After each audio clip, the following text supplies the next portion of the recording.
O som que vem do nada. Moradores relatam ouvir um som grave, profundo, vindo das profundezas da mata, como um rugido ou um canto antigo. Nenhum animal conhecido é capaz de produzi-lo. E quem tenta gravar, descobre que o áudio simplesmente desaparece do aparelho. A tribo que some e volta décadas depois, exploradores registraram uma tribo indígena que desapareceu completamente da região. Décadas depois, uma expedição encontrou sinais da mesma tribo, mas sem nenhum sinal de envelhecimento nas pessoas. A árvore que sangra e, entre as árvores gigantes, há uma que, ao ser cortada, jorra um líquido vermelho como sangue humano. Os antigos dizem que ela guarda o espírito de uma mulher sacrificada há séculos. As luzes que guinam sozinhas. Durante a noite, esferas luminosas surgem sobre o rio. Elas seguem canoas e desaparecem subitamente. Muitos afirmam que são almas de exploradores que se perderam tentando achar o coração da floresta. O cemitério das árvores. Um local onde todas as árvores crescem retorcidas, apontando para um mesmo ponto. Animais se recusam a passar por ali. Dizem que é onde a selva sepulta os que desafiaram seus segredos. A mulher que chora no nevoeiro. Pescadores juram ouvir uma mulher chorando nas madrugadas de neblina espessa. Quando se aproximam, encontram apenas pegadas descalças que terminam no meio do rio e um perfume floral no ar. A aldeia fantasma. Exploradores encontraram uma aldeia abandonada, panelas ainda quentes, fogueiras acesas, mas nenhuma pessoa. Como se todos tivessem simplesmente evaporado em segundos. O guardião da noite. Vários relatos descrevem uma criatura de olhos dourados que observa silenciosamente de entre as árvores. Nunca se move, mas sempre está mais próxima na vez seguinte que alguém olha. O rio que some e volta. Há um trecho do rio que desaparece em certos períodos, como se a água fosse engolida pela terra. Quando retorna, traz corpos de animais que ninguém nunca viu antes. O sussurro das folhas mortas. Em algumas partes da floresta, o vento parece falar nomes. Pior, pessoas que ouviram seus próprios nomes sussurrados desapareceram na mesma noite. Mergulhe fundo na escuridão verde. Sinta a umidade no ar, o som de folhas se mexendo, mas não há vento. Na Amazônia, nem tudo o que respira é vivo, e nem tudo o que vive pode ser visto. É um lugar que observa, que sente. Um lugar que guarda segredos que não foram feitos para nós. E esta é a história de quem ousou procurar. A noite caiu como um manto pesado e nossa expedição se aprofundou na mata. O ar estava estranhamente parado, mas um som profundo começou a ecoar à distância. Não era um animal, era algo mecânico, gutural, impossível. De repente, nossos rádios emitiram um ruído branco e morreram. As bússolas começaram a girar loucamente, como se o próprio norte tivesse desaparecido. Um arrepio coletivo percorreu nossa espinha. Não estávamos sozinhos. Sentíamos olhos sobre nós, vindo de todas as direções. Mas a escuridão era completa. A floresta estava nos testando, nos avisando. Era apenas o primeiro sinal. Após horas de caminhada tensa, encontramos uma clareira. No centro, uma aldeia. Mas algo estava terrivelmente errado. As redes ainda balançavam, como se alguém tivesse acabado de se levantar. Pratos de comida estavam sobre as mesas, ainda quentes. Uma fogueira crepitava suavemente no centro, mas não havia uma única alma. Era uma cena congelada no tempo, um banquete fantasma.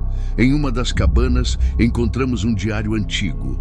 A maioria das páginas estava rasgada, mas a última entrada legível dizia apenas: "A mulher do nevoeiro nos encontrou. Ela chora pelo que foi perdido e pelo que vai tomar." O silêncio daquela aldeia era mais alto do que qualquer grito. A madrugada trouxe um nevoeiro denso que subia do rio como um fantasma. Foi quando eu ouvi um choro baixo, melancólico, vindo de algum lugar dentro da névoa que cobria a água. Hipnotizado, caminhei até a margem.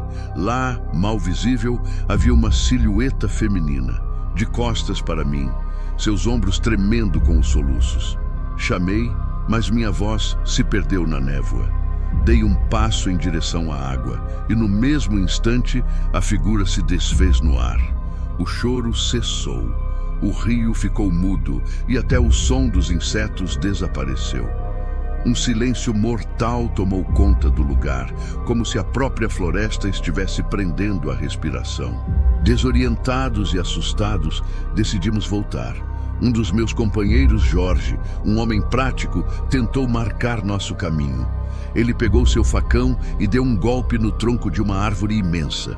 Mas em vez de seiva, o que escorreu foi um líquido vermelho, espesso e escuro, com um cheiro forte de ferro. Era como se a árvore estivesse sangrando. No momento em que o líquido tocou o chão, o vento parou completamente. O ar ficou pesado, denso, difícil de respirar.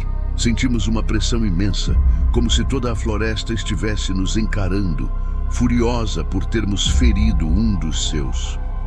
Com o cair da tarde, chegamos novamente à margem do rio, esperando usá-lo como guia. Foi então que elas apareceram. Pequenas esferas de luz, do tamanho de um punho, começaram a flutuar silenciosamente sobre a superfície da água. Elas não emitiam calor, apenas um brilho suave e etéreo. Primeiro eram 3, depois 10. Logo, dezenas delas nos cercavam, seguindo nossa canoa em um balé silencioso. Um dos exploradores, fascinado, estendeu a mão para tocar uma das luzes. No instante em que seus dedos a tocaram, ele desapareceu. Sem grito, sem flash. Apenas sumiu, deixando para trás sua lanterna que caiu na água e continuou flutuando. As luzes então se apagaram uma a uma, nos deixando na escuridão total e com um homem a menos. A noite seguinte foi a pior de todas. Estávamos acampados, encolhidos ao redor de uma fogueira fraca, quando os vi pela primeira vez. Na linha das árvores, 2 pontos dourados brilhavam na escuridão. Olhos. Eles apenas observavam, imóveis. Não havia som de respiração, nenhum galho quebrado. Era uma presença silenciosa, predadora. Desviei o olhar por um segundo e quando olhei de volta, os olhos estavam mais próximos. Um medo primitivo tomou conta de mim. Aquela criatura não estava nos caçando, estava nos estudando, esperando. O guardião da noite nos observava e eu sabia que não sairíamos dali sem a sua permissão. Ao amanhecer, exaustos, nos deparamos com o impossível. O rio, nosso guia, nossa única rota de fuga, não estava mais lá. Onde antes havia um curso d'água largo e forte, agora existia apenas um leito seco e profundo, coberto de lama e pedras. O mais bizarro eram as pegadas. Pegadas humanas que desciam pela margem, iam até o meio do leito seco e simplesmente desapareciam, como se as pessoas tivessem sido arrancadas do chão. Ficamos paralisados, sem entender. Horas depois, com a mesma rapidez com que sumiu, a água voltou em uma onda poderosa, trazendo consigo pedaços de canoas antigas, ferramentas rústicas e ossos. O rio havia voltado, mas era um rio diferente, um rio que carregava as memórias de todos que ele já havia engolido. Decidimos fugir, correr pela mata, sem rumo, apenas para longe daquele lugar amaldiçoado. Enquanto eu corria, tropeçando em raízes, ouvi algo que gelou meu sangue. Um sussurro, claro como o dia, bem ao lado do meu ouvido, dizendo meu nome. Olhei para trás, mas não havia ninguém. Continuei correndo, o coração batendo na garganta, tentando me convencer de que era o vento. Foi quando senti uma mão fria, úmida, pousou em meu ombro. Eu parei, não conseguia gritar.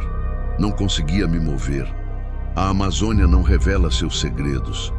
Ela apenas os guarda. E às vezes, o preço para descobrir um deles é nunca mais voltar. Se você acredita que alguns mistérios não devem ser tocados e quer se aprofundar em mais histórias que desafiam a nossa realidade, inscreva-se no canal. A próxima jornada já está esperando por nós. Obrigado por assistir.